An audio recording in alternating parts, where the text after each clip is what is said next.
بسم اللہ الرحمن الرحیم۔ شروع اللہ کے نام سے جو بڑا مہربان نہایت رحم والا ہے۔ اللہ کے ڈر سے ایک گناہ چھوڑنا لاکھ تہجد اور نوافل پڑھنے سے بہتر ہے۔ قیامت کی نشانی میں سے ایک نشانی یہ بھی ہے کہ جھوٹے لوگوں کی عزت ہوگی اور سچے لوگ ذلیل ہو رہے ہوں گے۔ دوسروں کے دلوں کو کچل کر آگے بڑھنے والے لوگ آخرت میں بہت پیچھے کھڑے ہوں گے۔ اگر آپ کو کم عمر میں ہی بہت زیادہ پریشانی آ رہی ہو تو سمجھ لینا تمہارا رب تمہیں بہت نوازنے والا ہے۔ انسان کی فطرت ہے کہ وہ کسی بھی چیز کی صرف دو بار قدر کرتا ہے، ایک ملنے سے پہلے اور ایک کھو دینے کے بعد۔ بوڑھا ہونے میں ذرا سی دیر بھی نہیں لگتی، بس ذرا سا غم لگ جائے تو انسان بوڑھا ہو جاتا ہے۔ اتنے سارے رشتوں کا کیا فائدہ جب ہر دکھ ہر تکلیف اکیلے ہی کاٹنی پڑے۔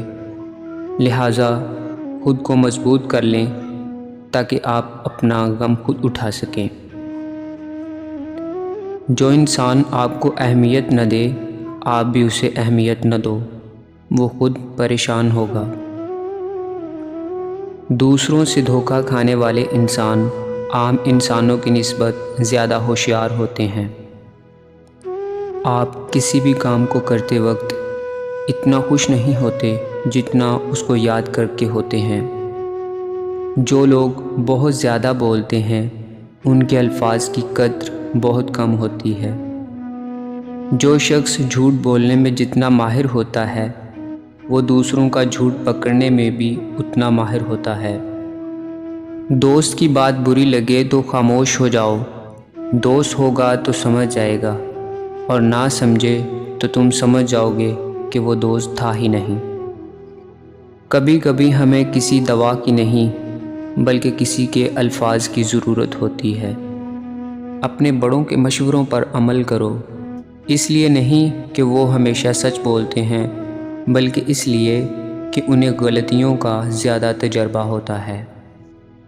جو شخص آپ کو سب سے زیادہ خوش کرتا ہے وہی شخص آپ کو سب سے زیادہ تکلیف پہنچانے کا باعث بھی بنتا ہے۔ جو کسی کا برا نہیں چاہتے ان کے ساتھ کوئی برا نہیں کر سکتا، یہ میرے رب کا وعدہ ہے۔